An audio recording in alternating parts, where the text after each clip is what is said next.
I want to finish up today just giving you some specific geographic locations to which the gospel of Christ was taken in the book of Acts. Now, just before that, let me bring up a map showing what you have probably heard referred to as the 1040 window, and that's based on the latitude and longitude measurements in which these countries are located. And you probably have heard that this entire area called the 1040 window contains about two-thirds of all the world population, 66 or 62, depending on who's doing the counting, percent of the world's population. And um, and yet God in his sovereignty chose to take the gospel actually the other direction to the west. And if we could spend some time talking about what has happened throughout the last 2,000 years, you would see that really the gospel of Christ has come almost full circle back to where it began, so that the areas known as the 1040 window have had contact with the gospel, although there is certainly an incredible need for more. Now, I want to show you also on here this little black rectangle, because that's the area in which the gospel had contact during the period of the book of Acts, the first 30 years or so of the church's history. So, what I want to do is just spend a few moments with you as we conclude this portion talking about specific locations. So, I'm going to blow up this little black triangle and show you this, and I'll give you the a little bit larger view. These are some of the major cities that Paul and his teammates visited as they took the gospel to the Western world. And I'll give these to you on your class notes as well. This is number 8, God's global pursuit. And letter A is simply that notice of what direction God took. And the answer, of course, is west. God chose to take his gospel to the west. And I'm going to give you the names of some of these major locations. And I would encourage you, as you look at all of these red dots, and the green ones are actually bodies of land, they're not specific cities. The red dots are all cities.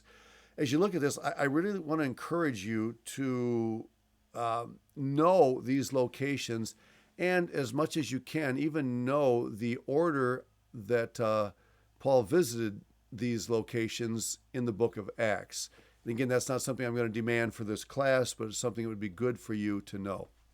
So in your notes, letter B, notice the major places. Number 1 is the region of Galatia. And that's the region on the right side of your map, modern-day Turkey, that includes places such as Antioch and Pisidia, Iconium, Lystra, Derbe. You see those places there near the right side of your map. That's all the area of Galatia. And in parentheses there, that is modern-day Turkey. And of course, Paul wrote a letter to the Galatians later on, chiding them for their tendency to move backwards instead of forwards spiritually. But I'm very thankful to tell you that when Paul went back and revisited these churches, they were growing and flourishing. And I believe that God used the book of Galatians to really stir them up, and it was kind of a wake-up call for them. And by God's grace, they did do well. Number 2 in your notes, Macedonia, which is modern-day Greece, or should I say the northern part of modern-day Greece. And there you see, more in the center of your map, up near the top, Philippi, Thessalonica, Berea. Those are parts of what was then Macedonia. And so 1, 2, and 3 there in your notes are Philippi, Thessalonica, and Berea. Paul visited those cities as the first places in what we call modern-day Europe, or Western Europe at least, that Paul visited. And then number 3 on your map, on your notes rather, is Achaia, Achaia, which is modern-day Greece. Now, again, what was Macedonia up in the north, Philippi, Thessalonica, and Berea, And what was Achaia, which takes in Athens and Corinth, is all part of Greece today. But at that time, they were two separate provinces, Macedonia and Greece, or Achaia. So I'm sorry if that confuses you a little bit, but I'm just trying to hurry through some geographic details. So numbers 1 and 2 there are Athens and Corinth.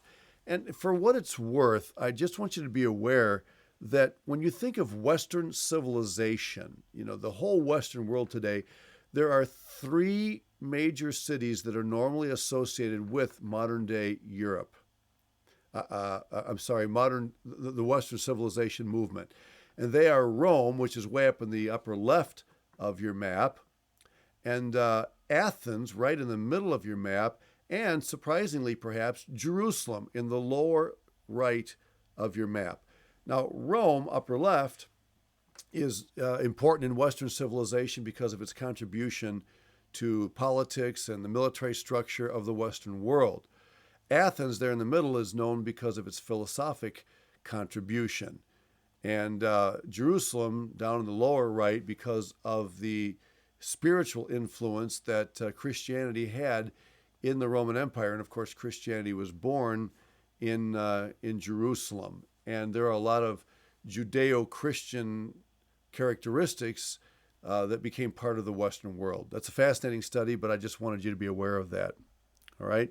And then in your notes, little Roman numeral 4 is what we call Asia Minor, and that was originally known as Asia, and Paul visited Ephesus. So the second blank there is Ephesus.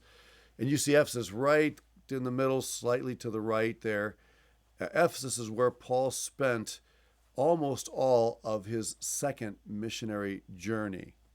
He tells the Ephesian elders that he actually spent 3 entire years there. And Ephesus was the capital of Asia. Now, that whole region of modern-day Turkey was Asia Minor, but Asia proper was a province of which Ephesus was the capital. And again, I'm throwing a lot of details at you here, and I don't expect you to get it all. In fact, you probably can tell that I'm wrestling a little bit to know what to exclude and what to include.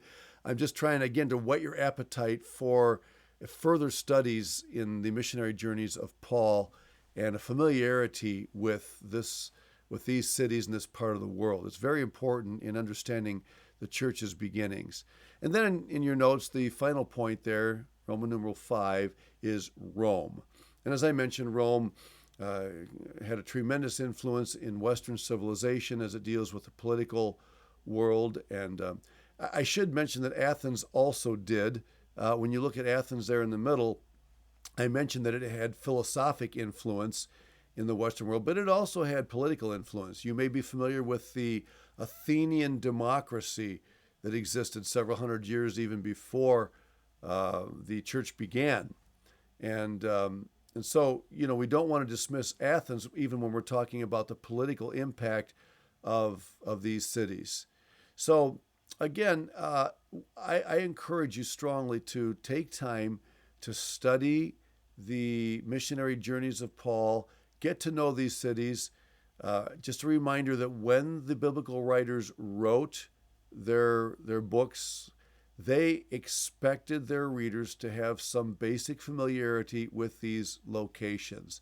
And I would hope you would as well. And something else that I would just add that I think is important, anytime you're studying a book of the New Testament that is mentioned in the book of Acts, that plays a role in the book of Acts, you probably would be wise to go back and look at the narrative of Acts where that city is treated before you actually study the epistle that corresponds to it. For example, if you want to do a study in the book of Philippians, or preach through that book, or teach through that book in a Bible study, I would encourage you to go back to Acts chapter 16 first and find out what happened there. What was the experience of Paul and his team in Philippi?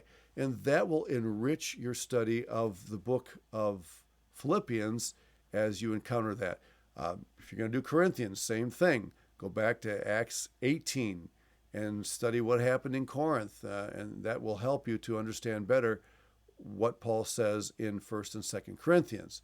So I think the historical background is very, very helpful, and I think God intended for us to study the book of Acts in conjunction with epistles that have historical background in Acts. So again, just so much to do. This course, as you know, is an introduction to missions, and so we're just touching on some things.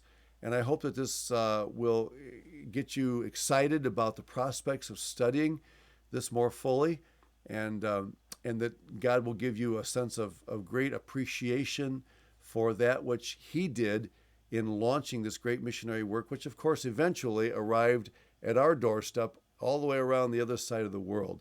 And I hope you never stop marveling at the fact that we who live about as far away from Israel as you can live on this globe are here with knowledge of the gospel. We've embraced the Lord Jesus Christ because of this work that began so many years ago. And God in His grace has allowed us to hear it, to understand it, and to accept it, and to become members of this great movement. And so with that in mind, we'll step into the epistles next and see some of the missions highlights that we encounter there.